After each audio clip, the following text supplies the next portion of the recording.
Hey, so guys, this is kind of a mock, but it's more intentionally you guys view it more prospects out there. So this is way different than any scenario. This one, I'm going with the premise that I read somewhere there'll be three quarterbacks taken in the top 10, and I think that's probably the truth. Seattle trading of Russell Wilson obviously throws a lot on the table. So they're in a good position. Nine, but it benefits us. I don't. So I'm gonna predict this. I think Malik Willis goes to number 2, Detroit. I hear all the stuff, Aiden Hutchinson, but why the hell would you, if you want a tough, gritty player who's exciting, bring some interest to the Motor City? Same boat we are, right? Fans are bored, kind of whatever. You want to do something. Malik makes sense to them. And they kept Jared Goff, unlike our dumbasses, which threw Matt Ryan away for the third round. I'm over that now. Which, by the way, while I'm on the Malik Willis thing, I do not hate Malik Willis. I don't dislike Malik Willis. I just truly feel in my soul, and from watching him, particularly like the Army game, which I watched over and over again. I watched several of his games. I think he played Ole Miss. He's a fine ability, lots of ceiling, but he's going to struggle. And I'm afraid, honestly, to me, I think you're looking 2-3 years into play possibly, and that's the truth. He makes some boneheaded stuff. He has a lot of ceiling. Can you harness it? But honestly, I would have preferred we were able to draft Malik Willis when we had Matt Ryan. Because Matt Ryan, I think, could have, I hate to use the term tutored him, but showed him some ropes. Mariota does not bring a warm fuzzy to me as far as developing quarterbacks. They really just don't.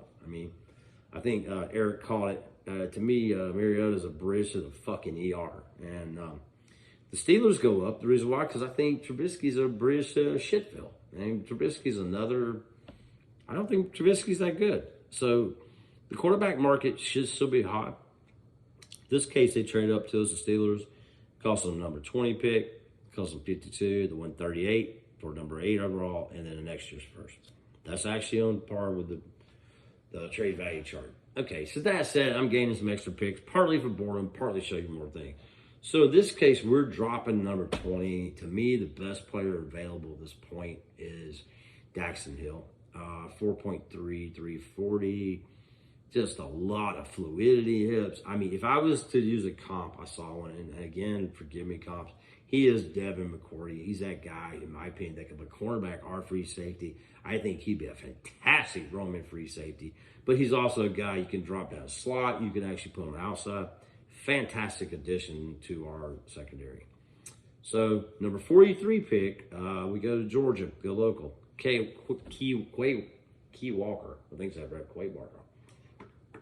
Why do I like Walker? 6'4", 241. This guy's got the size and speed. He can play middle linebacker or outball linebacker. Very good pass rusher as well. So you don't always have to go edge and appease defense to get pressure. He does do a thing. To me, as a high ceiling guy that's got the size and speed to make a difference. 52, I went Calvin Austin. Why would I go that? For me, I think it was United God, Clarence, that says something. We're not really that hurting at wide receiver if you view Pitts for what he is, which is the 1A. And he is the 1A. Whether you call him a receiver, whether you call him a tight end, he's a 1A. He is the Julio apparent. In his rookie year, he proved he can handle that load. You just really need somebody to stretch the defenses. And when I watch young Calvin Austin play, I'm like, man, this dude is just a threat to take a dump off 90 yards. He gets over vertical. He's a tough little guy. Forget his 5'9", 170. I like him. 58, I went with a guy. And again, I don't know if I really like this guy here, but he fits the scheme. Zachary Carter, he's a 6'4", 290. Kind of listen to the DN, but really he's kind of a inside-out guy. Lots of length, power, tough guy, 5-tech type, makes sense, pushes the pocket and can go inside, reduce inside. I like a lot about his game. He's a really tough guy. Got a big, thick thighs. And I know it's not kind of gay saying this, but look, big, thick thighed lineman, right? Stout. They're going to push, right? And that helps a lot. 74, and Clarence, you already commented, Drake Jackson. Drake Jackson and my Josh Sanders both fit the bill here. They're both those guys that flash a lot of speed, explosiveness, but there's something off in their game. And I think they may be designated pass rushers initially, unless they get strength. But, 74, which is third round value. Drake Jackson, 6'4", 260, can stand up. That's a good value for me. I don't mind having. 82, which you could promise flip-flop the two, Drake Jackson for him. I went Troy Anderson. Chad Muma is another guy that I know we've been in contact with, both Troy and him. Again, a 6'4", 245-ish outside linebacker. Anderson's interesting. I mean, he's played like 5 positions. I think he was a cornerback, fullback, tight end. I think he even played running back and linebacker. Sub 4'4", sub 4'5", 40. Him and Key Walker in the middle immediately kind of push away that to me the linebacker core will be addressed. One thing I like about a lot of the linebacker prospects, which I've been consistent saying this up front about linebacker, is you're finally seeing a size and speed mix. Are they all pro players? I don't know that, but I'm not necessarily looking for that. But I am looking to keep from getting gashed all the time on run plays. A guy like Anderson and Walker kind of fit that middle.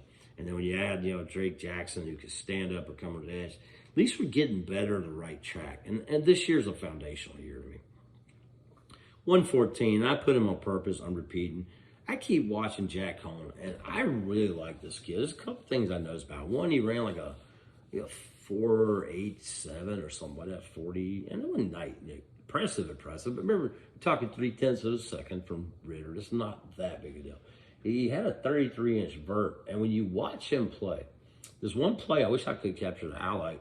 He does know how to scramble. He actually is a very mobile quarterback. And if you watch him at Wisconsin the year before, he was blocking downfield. He's gritty. He's well-built, 6'3", 220. Yeah, is he potential?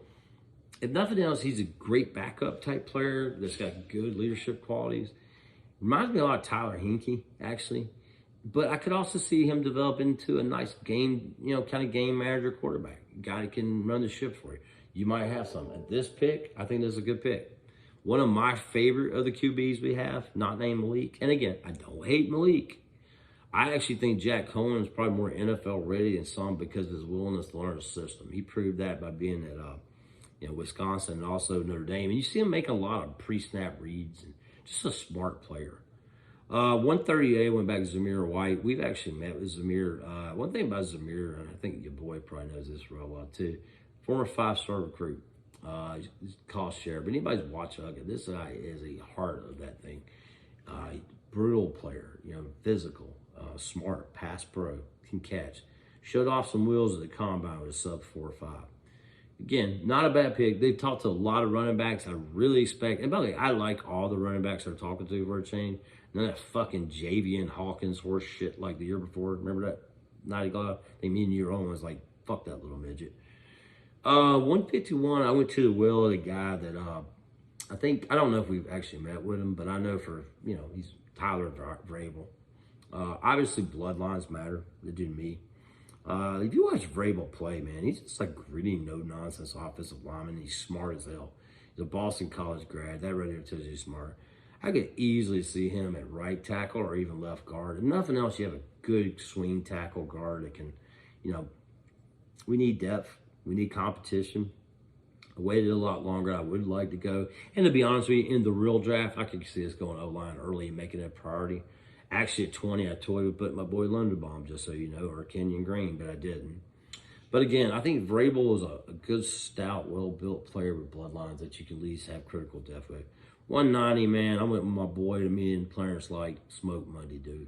Smoke Monday is just an old school, knock you on your ass, strong safety. I love players like this. And I'm taking him from, you can play special teams, third safety, sub-package linebacker. Smoke is just one of them guys that, just smack the fuck out of you. And I like players like that. 213, I introduced a new prospect. And Jed or other ones that are draft nerds, I just kind of wonder if you ever heard of Tanner Connor. Watch him play. This guy's interesting. So he's a 6'3", 235 wide receiver. Ran faster than Treylon Burks, 4.4, and had a 39-inch vert. If you watch him play, he can actually get vertical. I put a video. He's Idaho State. So there's always that chance, that player doesn't transition. But watch him play. I mean, if you get onto a clip of him, it was hard finding clips. I just got the scouting guy talking about, but this is one of those guys I could see be a tight end hybrid wide receiver. So anyway, guys, that's kind of where I'm with my draft. I know we're getting down to the mock time, and and fuck, who knows? I do. Let me again go back to the point. Yeah, I don't hate Willis. I don't hate Pickett. I just, and I've like consistently played Ritter of all of them. I think you guys know that. But honestly, none of these fucking QBs do it for me, dude. I mean, they're so overvalued right now, and that tells you the state of college football. I mean, I know, and now you got, and Clarence, I think you and others, and Lethal, you put out there. Yes, the NFL's trying to go to more RPO. They're trying to, get a more athletic quarterback. But honestly, would we be considering Malik Willis as a number 2 overall pick in a normal draft? I mean, that's how bad the candidacy is. I mean, Pickett had, total of 25 TDs or something, 38 fumbles over his first 4 years. All of a sudden, he's in a player for anything. He's got 42 fucking touchdowns.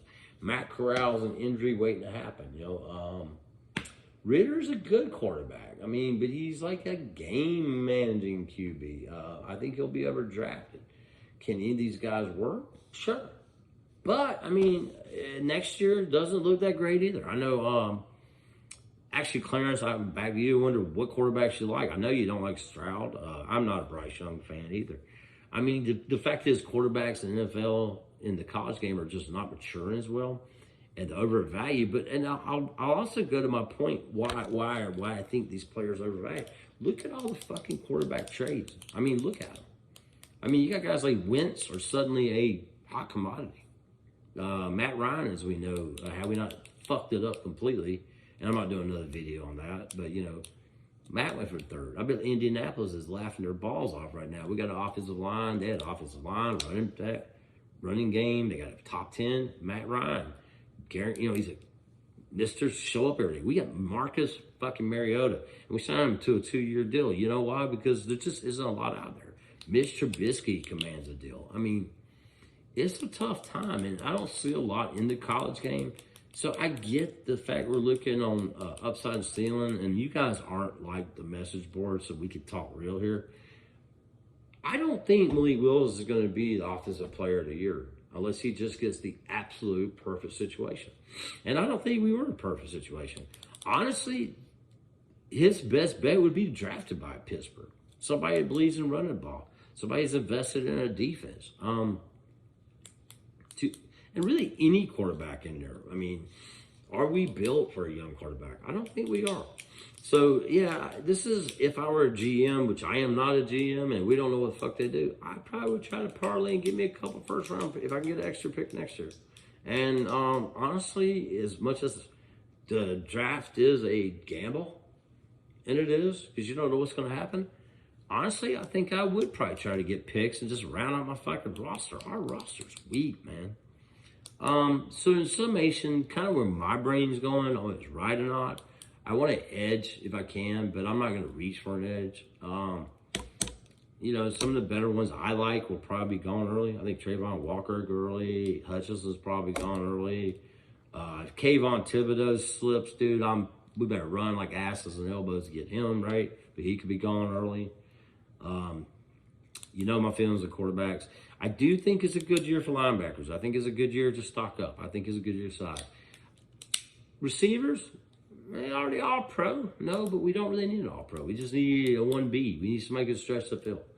So that's kind of where my brain's going on things. If you guys agree or disagree, your call. Post your mocks, yell at me, don't give a fuck, whatever. Go fuck yourself, because I love you guys when I say that. And by the way, Leaf Jason, he had signed Kaepernick. This message board's gone mad.